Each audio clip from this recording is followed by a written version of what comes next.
Bom dia, gente. A gente está aqui hoje com a Emmanuelle. Ela vai falar um pouco sobre o processo do livro dela e sobre o novo projeto que ela está trabalhando. A palestra vai ser em inglês, porque ela fala inglês. Depois a gente pode tentar, né, ajudar quem não entender. E depois a gente vai ter perguntas. Então, de preferência que vocês perguntem em inglês. Se não puder, a gente traduz. E vamos lá. Hello everybody.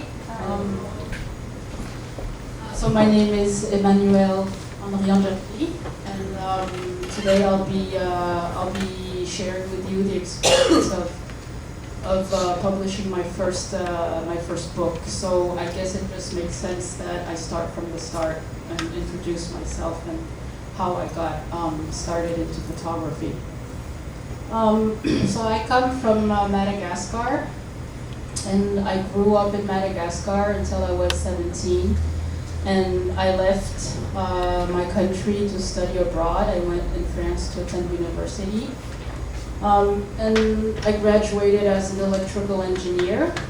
And after that, I started working in France.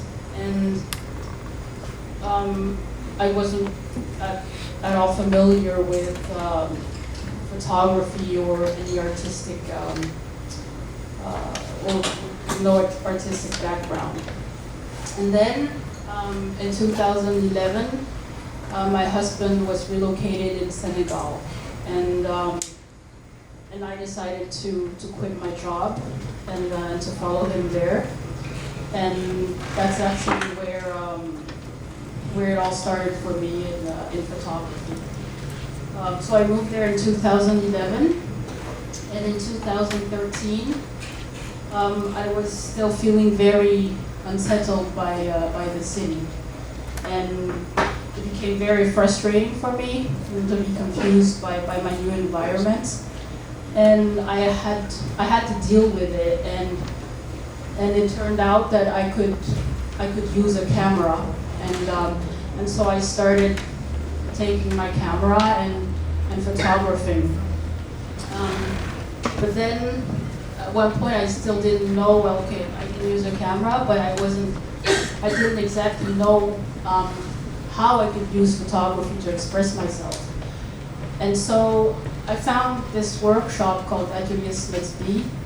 It's an online workshop, and the people from Agradecemos helped me to understand how I could use photography as a way to express myself.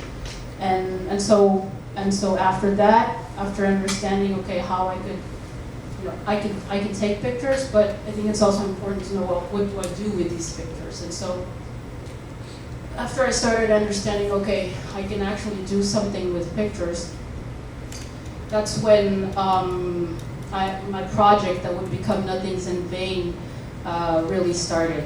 And for me, it was all about dealing with my new environment and confronting Dakar. Because, like I said, I was feeling very it was disorientating for me, and the reason it was disorientating for me was I think it's a city, it's a place that, through its landscapes, through its the general atmosphere, the semi-arid conditions, a whole lot of conditions that for me raise many questions on society and how we live together, on what's important as a group, as a society, and so all these questions. I mean, I wanted to make sense of all that, and for me, it was about going out, being out there in the city and taking very intuitively pictures. And that's how I started photography. And so for 3 years, what I did was mainly photograph, and so I was photographing intuitively in the city, but also experimenting a lot and using different visual and photographic languages. So things I wouldn't have done before, for example, I would use black and white, I would use color, I would do, for example, documentary style pictures, and sometimes more blurry pictures, close-ups, still lifes, portraits. I really experimented, and at that time I really didn't know what I wanted to do with this project, because for me it was just all about dealing with how I was feeling. I just said, yeah, you need to be out there, and you need to take pictures. But I wasn't thinking, okay, I'd like to do an exhibition with this project, or I'd like to do a book. No, that really wasn't in my mind.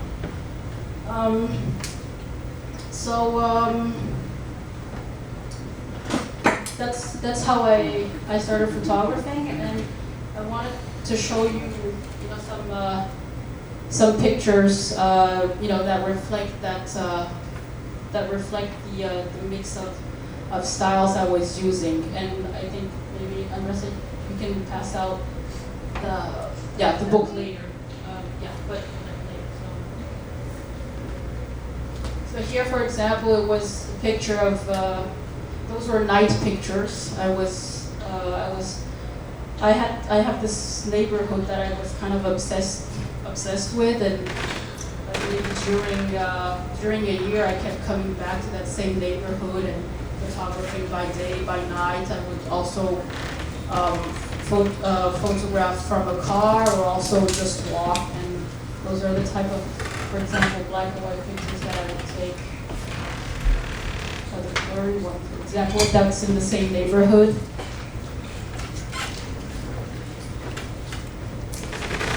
Those are the type of infrastructures also that really attract me in Dakar, because Dakar it's an immense construction site. I mean, it's unbelievable the pace at which it's growing. It's just like rain everywhere, and it's growing so fast. And those are the type of buildings you can find. You don't really know if they're abandoned or if they're in construction, but the whole city kind of looks that way. To also have different perspectives, like I was shooting a lot on the ground, but I also did aerial views. That was back in 2014.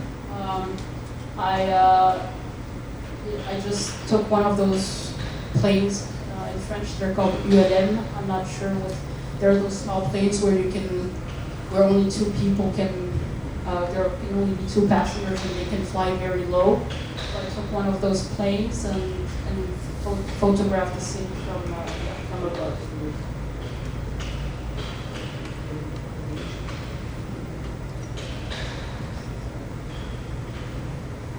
And so as I was photographing, it also seemed interesting for me to not only do exteriors, like the streets and whatever I found outside, but also to be able to photograph interiors, so houses and details in people's houses. And this is one of those pictures where, maybe one of my favorite pictures also, where you have a picture of a family, a Senegalese family. And also, portraits. I started doing portraits. And a small anecdote: the portraits, it took me a very long time, maybe 9 months or 10 months to start taking portraits. And I actually didn't want to take portraits at the beginning for the project, because I'm not a very good person with, my contact with people isn't easy in general. It's not linked to Senegal or anything. It's just that I'm a bit shy with people, and I don't know how to talk to people. And so during 9 months, I was like, no, I don't want to take portraits. This is not something I want to do. And then because I was experimenting, I said, well, what do I have? I mean, what do I have to lose, by taking portraits? I can use my own methodology to do it, because I didn't see myself just randomly, for example, walking the streets and seeing a person that that attracts me and say, okay, I need to go and talk to that person and say, hi, I'm Emmanuelle, can I take your picture? For me, it didn't make sense. So the method I used was that I hired a Senegalese person. His name is Ousmane, and I call him Ousmane. And so Ousmane is a Senegalese person, and Ousmane came with me whenever I was photographing the streets, and it made things easier a lot because the car is not a very camera-friendly place. So if you're a stranger, if you're a woman and you're with a camera, people are very suspicious of, well, why are you taking random pictures and why are you photographing them? And so it's a kind of tense atmosphere if you're taking pictures. So Ousmane helped me in those situations. He actually helped me be more relaxed when I was taking pictures because he was handling whatever problem we had if someone wasn't happy just being in the landscape or with those similar problems. And so for the portraits, what we did was that because I'm not good talking to people, we would just choose the neighborhood where which I wanted to explore, and then whenever I spot someone I thought had something that I wanted to capture, well, with Ousmane we would approach the person and he would do the talking, and he's very good at it. He would do the talking, and then once the talking was done, because the talking could take sometimes 20 to 30 minutes, from the greetings to explaining what we're doing and also introducing ourselves. And then once Ousmane was finished with the talking, then we'd ask, okay, then can we get your picture? And so that's how I did the portraits that are in the book. And this lady is one of my favorite portraits, and she was just we were in this neighborhood, and it's actually her father that we first saw, and so we talked to the father, and then he suddenly was very enthusiastic to have all his family taken portrait, and he called his daughter and she came running down, and then I asked her, do you want me to take your picture? And she was like, yes, please. And then she ran back upstairs and she put on her wig, and then she came back downstairs, and she's like, I want to be a model, and so and then that's just how this happened. Yeah. How long have you been living in Senegal when you started photography? 2 years. Yeah, after 2 years of living in Senegal. And how long did it take for the project to complete? 3 years. So I started photographing in 2013, and I finished the project in 2016. Yeah. So other types of pictures I was taking of found objects and still lifes. This is also, but this is a mosque, and it's actually one of the, it's the biggest mosque in West Africa, and I kept coming back there, like maybe every week I would go there because it's such a massive construction that it's because actually in the picture you can't see how big it is, but it's just a massive construction, and so I kept coming back there, and then it just turned out that one day I came and I captured this scene. So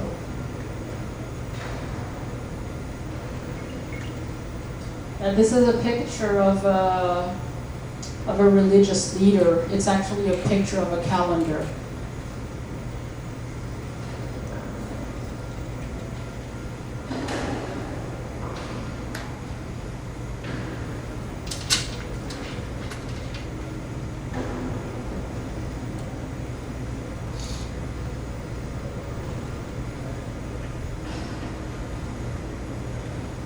So just the car is a coastal city, so we do have So well, the sea is right there.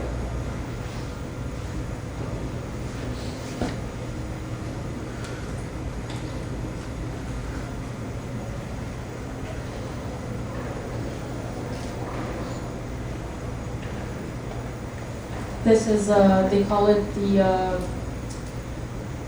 African Renaissance Monument, and it's a monument that was built under the presidency of Abdoulaye Wade. And, it was financed by the North Koreans. So it's just and designed by the president, by the former president himself.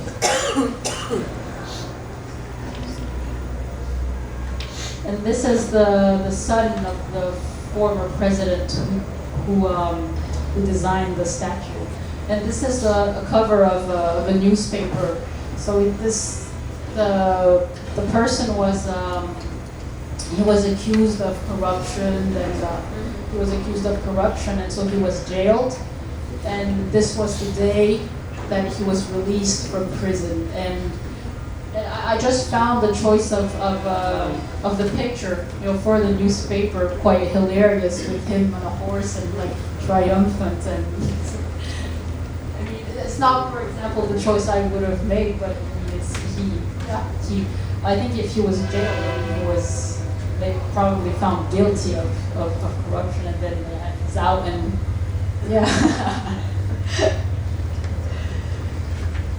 yeah, other street pictures.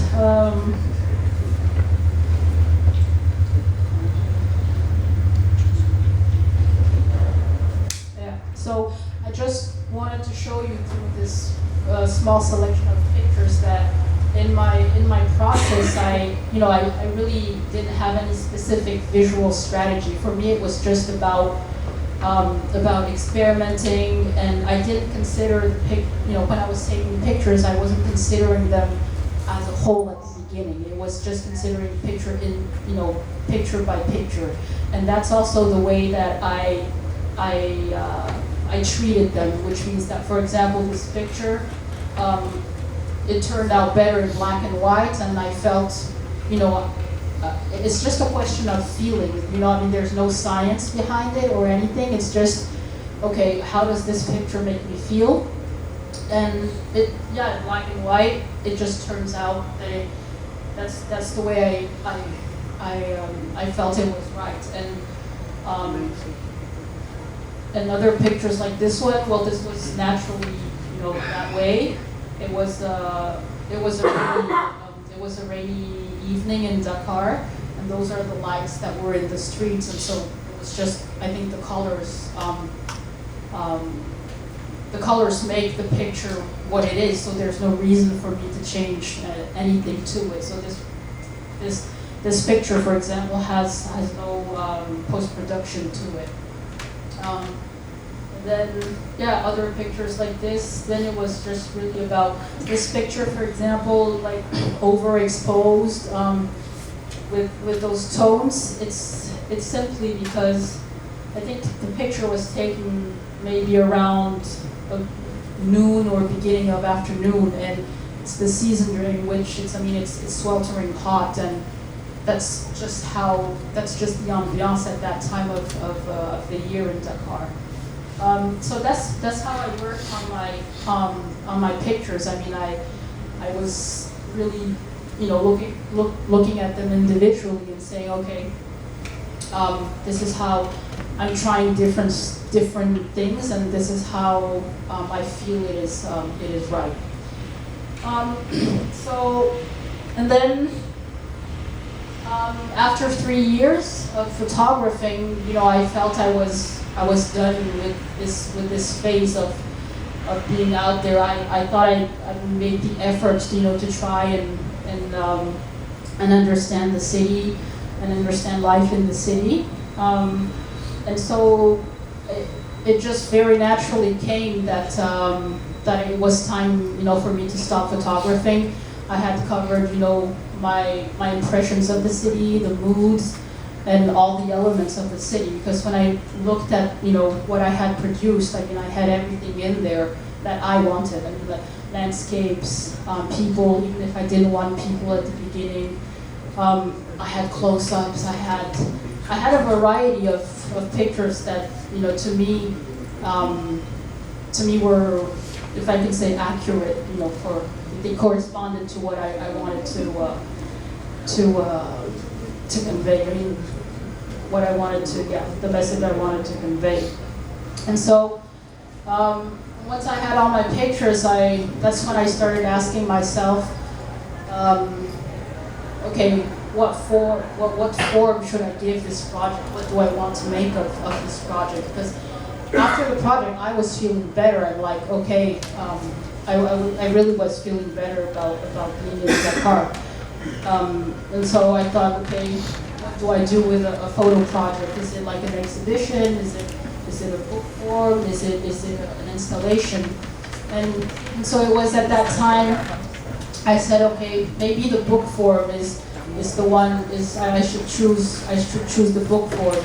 And I think the main reason, I mean, there are a couple of reasons, but I think the main reason was first, I think with all the different styles I was using, different visual languages, I think the book allowed me to use all those pictures, which, for example, probably an exhibition with just 20 to 30 pictures would have allowed me to do, because I think there are about 100 pictures in the book, and so it was something that was possible with the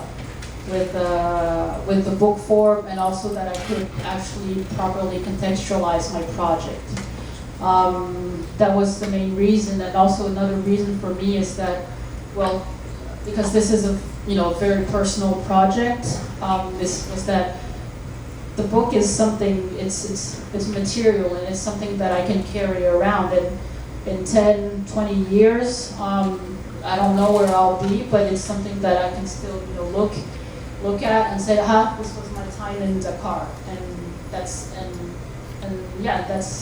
another reason why the book form was important to me.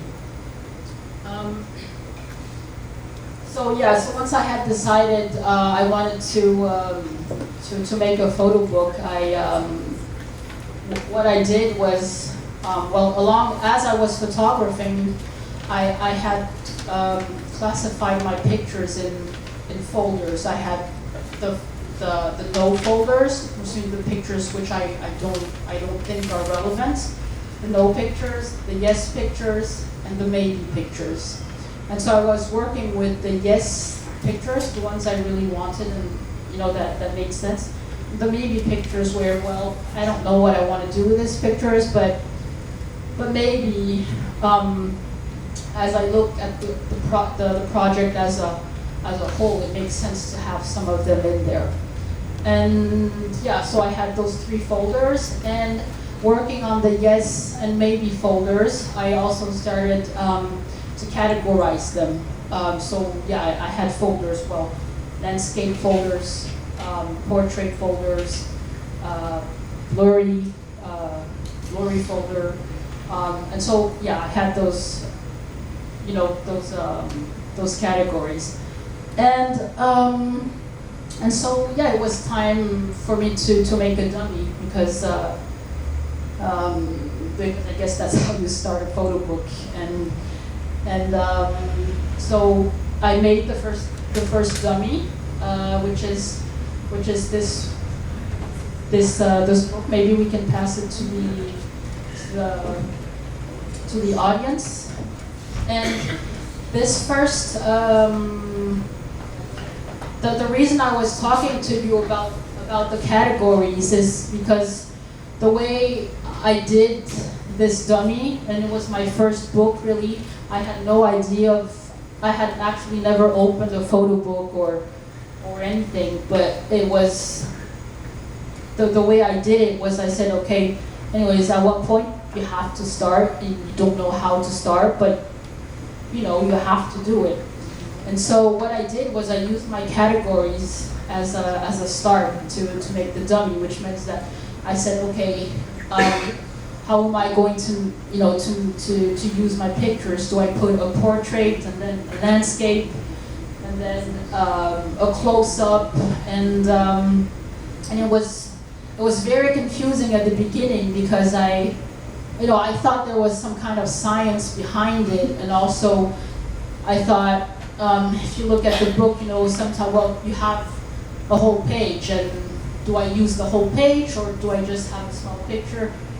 Or do I use a double spread or a full spread? And I was kind of torturing myself because I was like, is there any science behind that? I was even taking my ruler, measuring, okay, does it need to be 5 centimeters here? And, as you do it, I realized that it's not what's important. When you do the dummy, and when I worked with my pictures, it's all about how it feels. Because if you look at work, and experimenting, of course, because as you do, you see for yourself, okay, this doesn't work so much. When you have 2 pages and you put 2 images on them, you necessarily make associations between the pictures, and so some pictures work well with another, and some don't work, well at all. But it's something that, as you work on it, that you see yourself. Okay, it feels right or it doesn't feel right, but. Yeah, there wasn't any science, to it. Like, okay, that was my first approach to making a dummy, and yeah, it was terrible. But then you have to come up with a dummy because that's what you want to do, and you do something, and then it resulted in that. And you did it all by yourself. So I was lucky enough to still have the feedback from Atelier Smith's from the workshop I attended, and there were 2 photographers, and the 2 photographers from Atelier Smith's they have experience with photo book, and what I really liked with them, with how they've helped me, is that they weren't telling me you need to do it this, that way. They were just walking by my side as I was trying to find my way through. How do I make a dummy? And so I made, when I started working on this dummy, for example, the only suggestion they had was that, okay, maybe you could add more pictures, and then I also trusted them because they made photo books and I had absolutely no experience with it. But it's just also to tell you that this is not something I could have done alone, because if you have no idea of how it works, then it's quite difficult. So I knew that I could have feedback from Atelier Smith's and it also helped me to be more relaxed and free, to experiment with that. But I also want to emphasize on the fact that it's, as I think personally, as a photographer, as an artist, that it's important to also find your way to do it the way you feel it should be done, and not to say, okay, that person did it that way, so maybe I should inspire, I should do it that way too. It's a process, and I think you have to go through the process and the process may take time, but you have to go through that process to do that, to do your work. And so I had this first dummy, and then I was like, okay, so now what do I do with this dummy? And I said, well, I have to find a publisher. I mean, it was very simple in my mind, and I actually didn't know much about the publishing, or which were the publishers out there and names of publishers. But I said, okay, I have to find a publisher. And I was in Paris Photo in November 2016, and there's a publishing section there with different publishers, and I had that dummy in my bag, and I was like, I'm not going to go up to these people I don't know and ask them, are you interested interested in my book, or I mean, it was kind of ridiculous. So I just kept my book in my bag, but I happened to meet, for example, an Italian publisher. I don't remember her name, an Italian publisher, and yeah, she was just okay to take 5 minutes, you know, to look at the dummy. And so we took a table 5 minutes, and she was, you know, flipping through the book, and she told me, oh, okay, yeah, we can do your book, but you're going to have to pay for it. And I was like, well, no, yeah. And I said, okay, we'll keep in touch. And because I've, you know, by talking to different people, I've heard that depending on what type of book you make and, you know, the paper, etc. But, you know, the budget can range from 10,000 to 30,000 euros. So, I mean, who has that money to, you know, to do a first book and a complete unknown?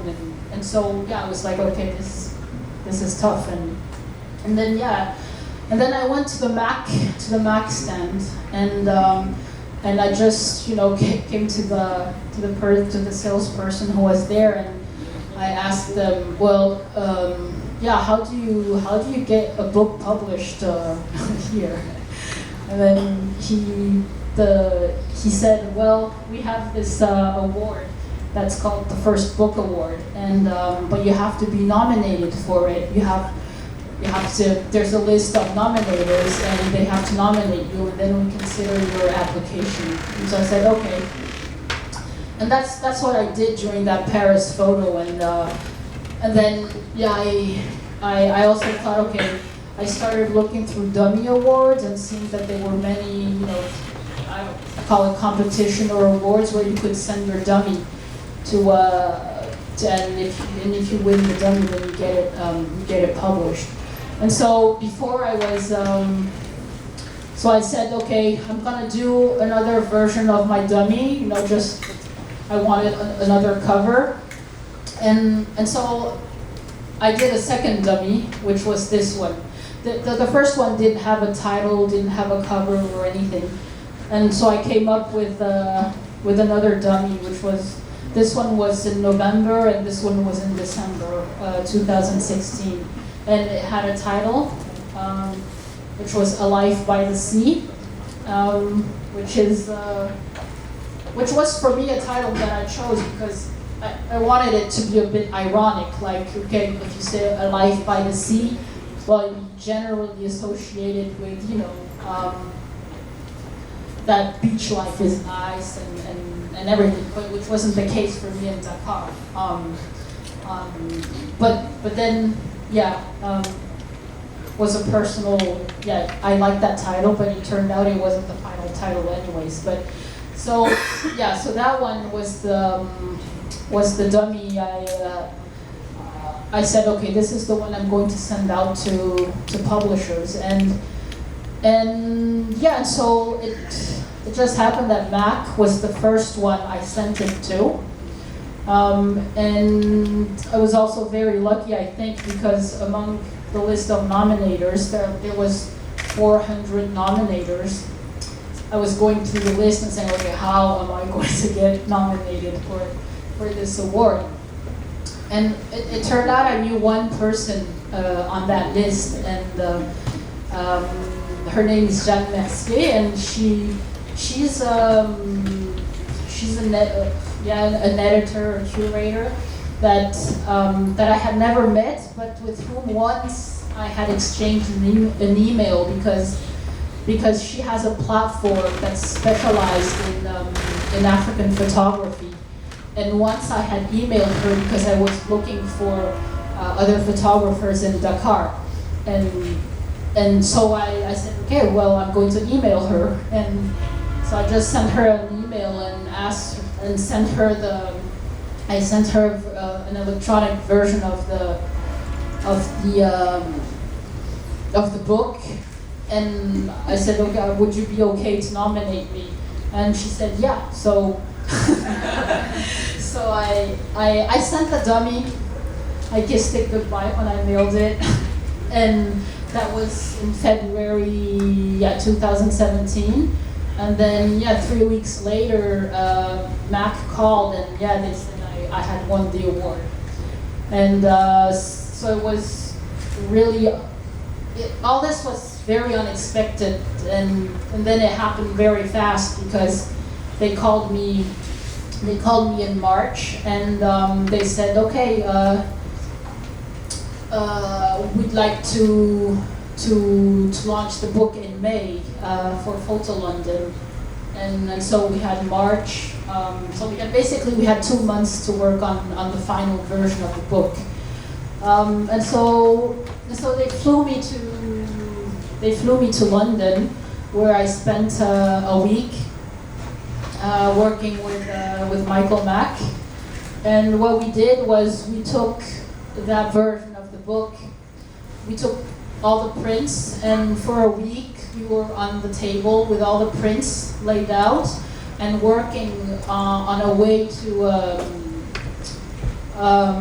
maybe add more rhythm, add more structure to the book. Because like I told you at the beginning, the way I did the book was that, okay, I'm going to put categories in, like portraits, landscapes, and street, and also, to be very honest, I think Mac, they've published, and Michael Mack it's his job, he's a publisher, and he has a lot of experience publishing books that I could only trust him and say, okay. But what I liked with him was the collaboration, because he listens to what you have to say, and he listens to what's your message, and I trusted him because I know that he's a that's his job, he's a professional. And so we worked together for a week on a new edit. Also the graphic designer with whom we worked out the layout, the cover, and after a week we let things rest a little bit, because I found that during time is also part of the process. It's not like you do this today and you decided today, okay, this is final. You have to you have to give it some time too. That's valid for taking pictures and getting familiar with them, but it's also valid for example, the first layout you decide for a book. And so we let it rest a little bit, and then at some point, well, of course there was a deadline to have it printed, so as the deadline approached, we said, okay, I don't think there are any more changes we want to make. We had the cover, so the graphic designer, Louis Chapman, I think did a fantastic job with all the layout, the cover. And then they flew me again to Germany so I could learn about the printing process and sign off the prints. And that's basically how it happened. But I'm also mentioning this because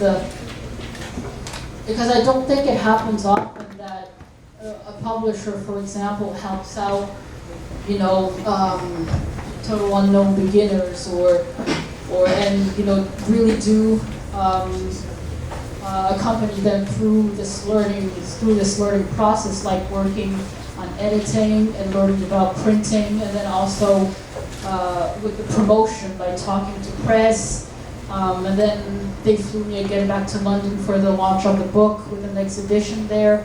So as this was all new to me, and I'm grateful that there are people out there who want to who help people who couldn't have figured it out by themselves.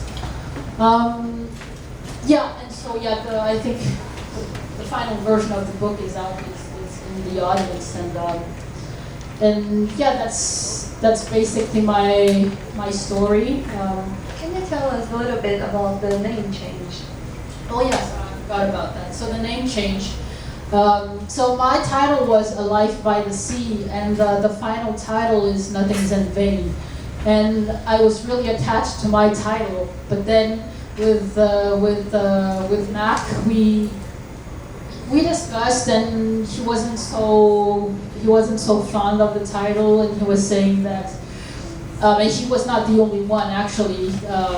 The other people were thinking that, and as native English speakers, they were saying, well, A Life by the Sea doesn't sound, I don't remember exactly the term he used, but A Life by the Sea is a bit, cheesy.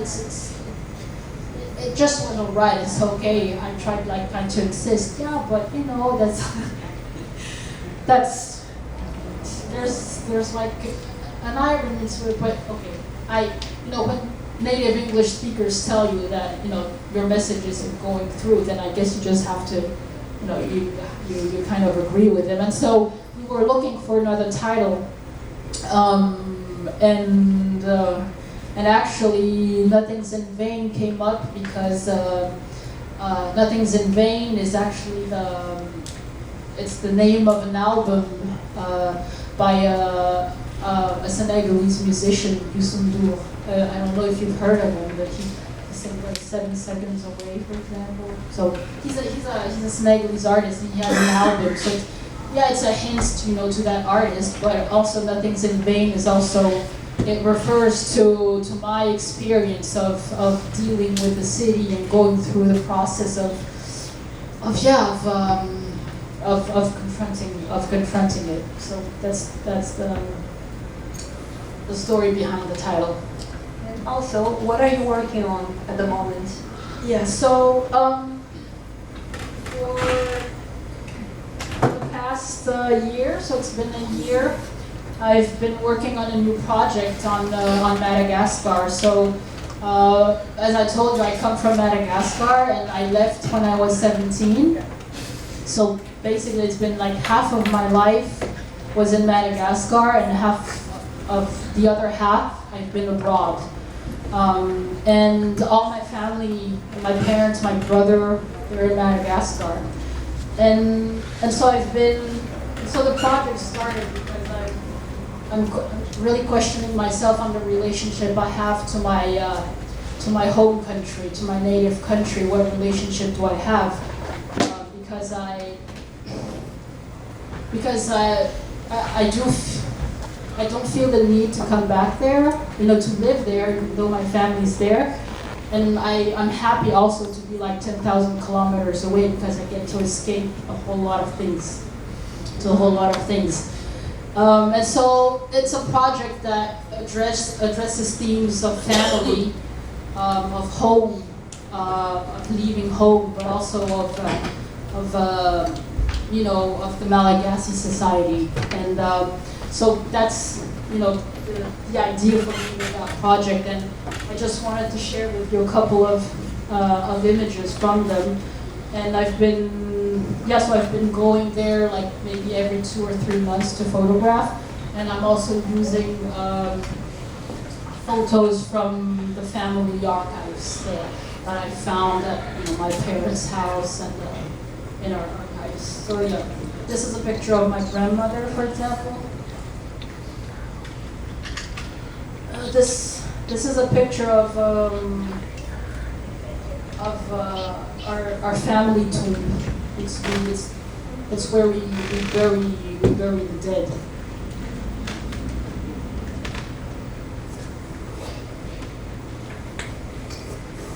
And again, here I'm using.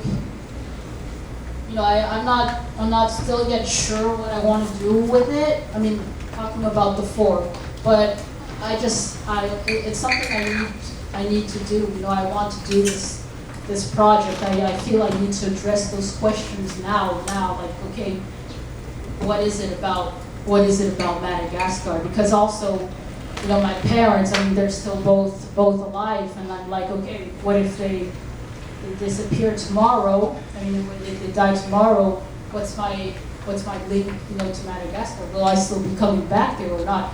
And I feel this urgency to do this project now because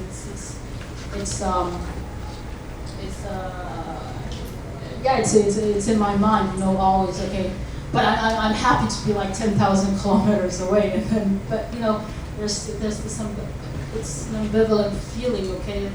There's family, you know, there's still an emotional link to where you grew up, but then I don't identify myself with, for example, the values of the society there and how we live here. So. How often do you go back there? Sorry. How often do you go back there? Oh.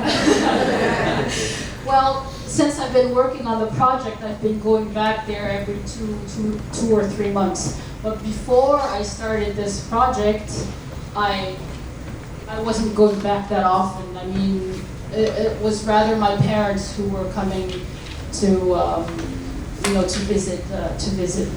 So this is a picture of my nephew.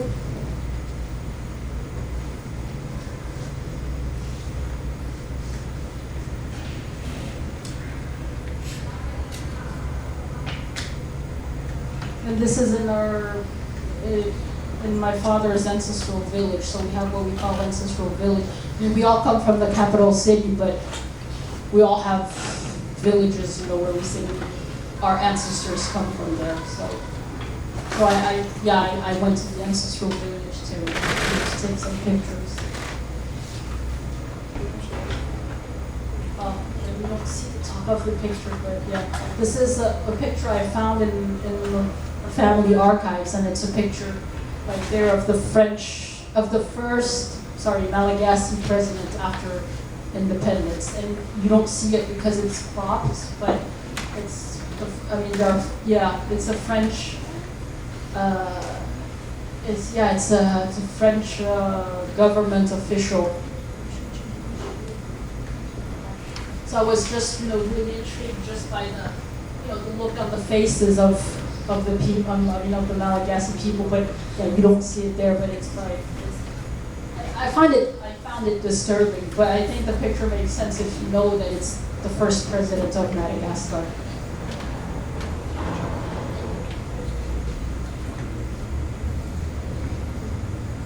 A family picture. It's okay.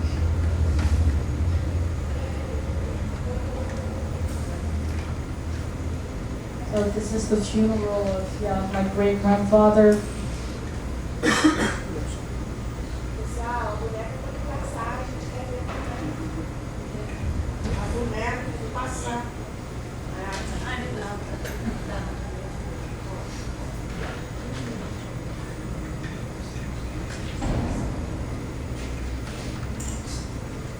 This is a picture of my parents.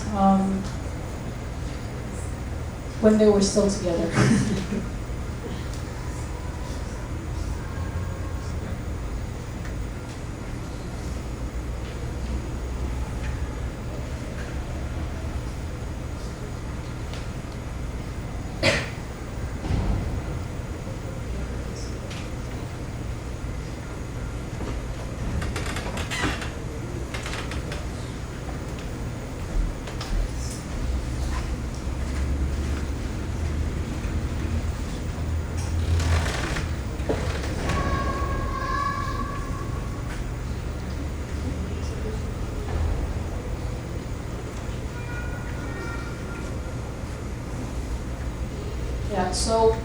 I just felt like I wanted to share this with you, but as in my first project, Nothing's in Vain, this is also a project that also takes time. It's not that I'm saying, okay, this will take 2 months or 3 months. This isn't, you know, this is from a year's work, and I think I've learned, you know, through my first project and also this one, that I mean, time really is an important element of how I do my projects. It takes time. I don't know when I'll be finished with this one, but that's the way I work with projects. Thank you.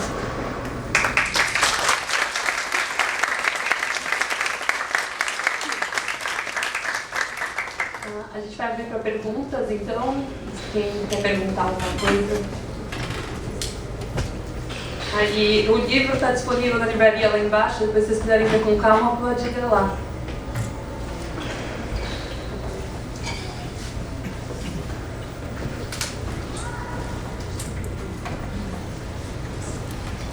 Hi, Emmanuelle. Thank you for your time. I have two questions. The first one is, you talk a little bit about when you realize you are able to take pictures and how the workshop helped you to understand how you can communicate through them. So if you can talk a little bit more of this process, I think it's something that a lot of us pass through. The second question would be, when you started taking pictures, I understand you don't have in mind exactly what are you going to, exactly what you have as a project of these pictures, and how you start to realize what would be this project, the first one, and if you can talk a little bit more between this process to understand what you have, you want to say, and how you put this in your work, would be grateful. So the first question on how I could take pictures and how do I use my pictures. What I meant to say with I could take pictures was just very simply that I could use a camera. I mean, I know how a camera works. I know, the ISO, the aperture, the speed, and everything. What I want to say is that, okay, I was able to use a camera to say, okay, I want this to be, let's say, blurry. I want this to be totally out of focus. I want this to be sharp. That was it. But I think a lot of us can do that. And it's like writing. I mean, a lot of us can write, but not all of us are poets, for example, or not all of us are write novels or that. That's what I meant by I could use a camera, but I couldn't write, And then the second point was about how I learned to use photography as a way to express myself. I think I was just putting myself, I just had too many boundaries in my head at the beginning. I was like, for example, I was like, no, I can't mix black and white and colors. For me, that was at the beginning, no way. There's no way you can do that. And at the beginning, for me, also, I couldn't stand blurry pictures, for example. But then, as I look at different work and you talk with people with the workshop who actually have been there and have experimented different stuff and who tell you, okay, just relax, relax, just take it easy and what made it easier for me was I knew what my project was about. I knew it was because I was feeling unsettled by the city.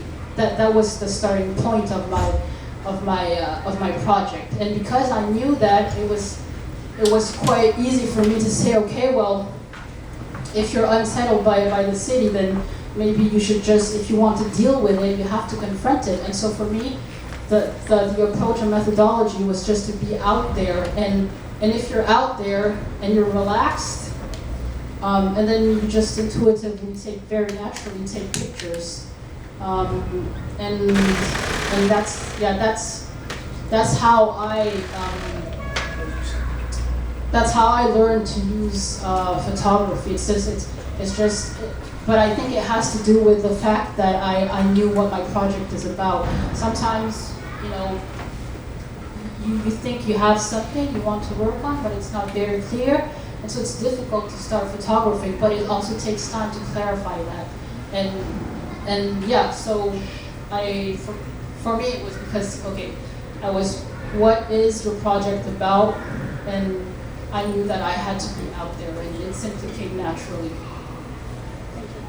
And the second question was on how do you realize where your pictures of the project are going to be the exactly what you want to talk. In other words, when the bunch of pictures you take become a project. Yeah, so like I was saying, after 3 years of photographing, I felt I had covered everything I wanted to cover. It's like my impressions of the city, my moods, and I had covered all the elements, and I personally felt better also, you know, having made the effort to photograph the city. And so it came, you know, very naturally one day to say, okay, I'm done photographing, and then that's when I questioned myself on, okay, what form do you want to give to the project? And when I looked at all the pictures, I looked at my yes and maybe folders, and I considered, well, is the book form the most adapted, is it the most adapted way to do this project? My answer was yes. Thank you. Thank you.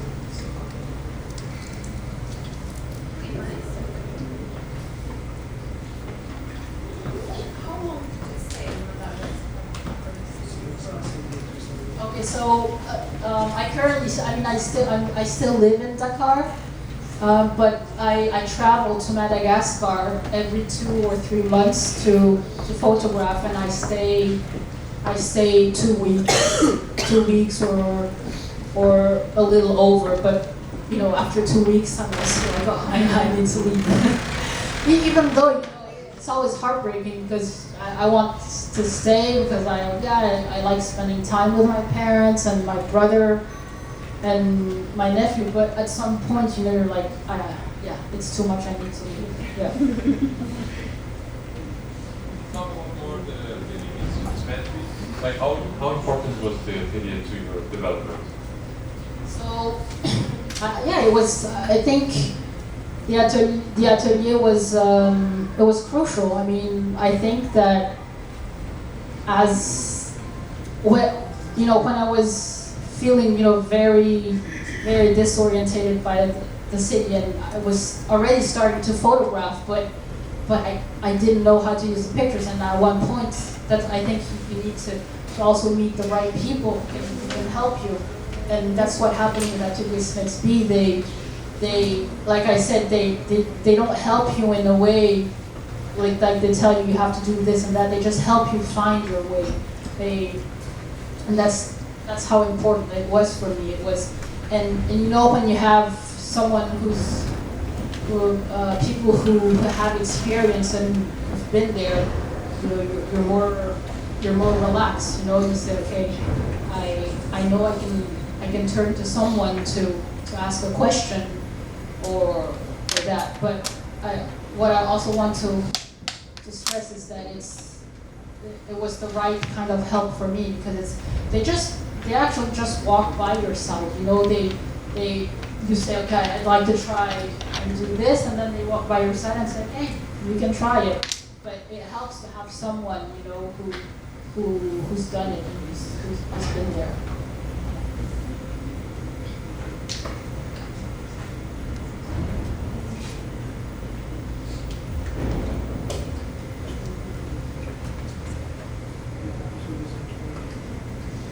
Hi, you told us that in Senegal you hired Senegalese men to help you to talk to people, and I was wondering how you feel about it today, if you would go out without someone to help you, because I think it could be part of a journey. I don't know, I'm a shy person as well, so I find it hard when I'm photographing on the streets to talk to people.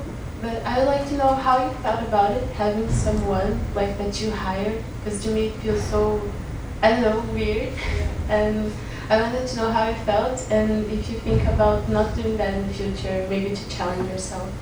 So I think the first thing, when I started photography in Dakar, I was doing it alone at the beginning.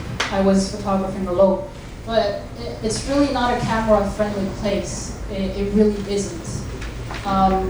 So I got in trouble many times when I was alone. And yeah, it's not the funniest thing to get in trouble. There because, you know, I also don't speak the local language. I mean, we speak French, but I don't speak well the local language. So it was difficult. And then once I really got into trouble, and then there's a policeman that helped me out, you know, to stay out of trouble. And from that point also, I said, you know, I can't go out and photograph and you know, and getting in trouble every time. And it didn't help also because every time I was out, I was very tense. You know, and when you're tense, I mean, you're not focused on you're not focused on photography. You're focused on, is Andressa looking at me? Does she know I'm taking her picture? Or I'm taking a picture of the audience, and everybody will, you know, just stare at me and say, hey, what are you doing? What are you doing with that picture?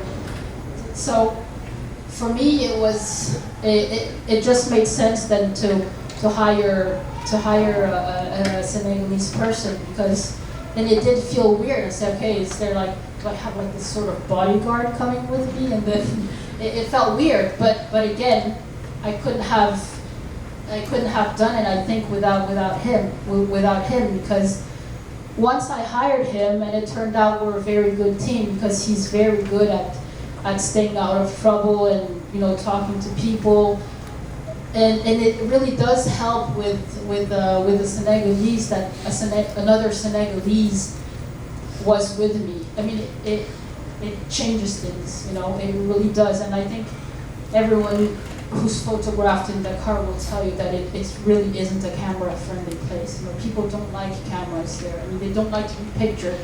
So yeah, I think you also have to deal with the context, and I also have to deal with the way I am. It's I don't, you know, I'm not comfortable talking to strangers. I'm not very good with people. So that's also a fact, and so that's part of the methodology also of the approach that Usman. I found a Senegalese person who helped me out, and who also helped me out with the portraits, because I did it my way, and that was my way. That's what I want to say. And yeah, just to add, another point is that when I'm in Madagascar and I'm photographing the streets or in crowded places, I don't need someone with me, you know, because, well, first, I think people know that I'm Malagasy, so suddenly it's more relaxed. I don't know why.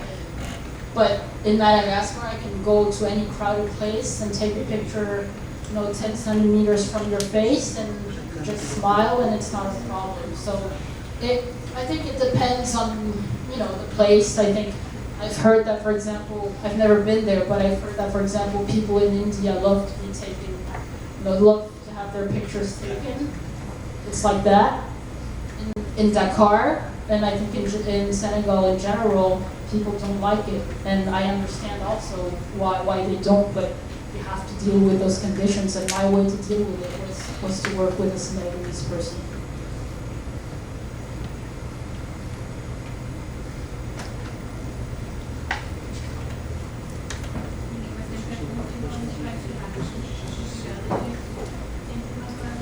Thank you very much.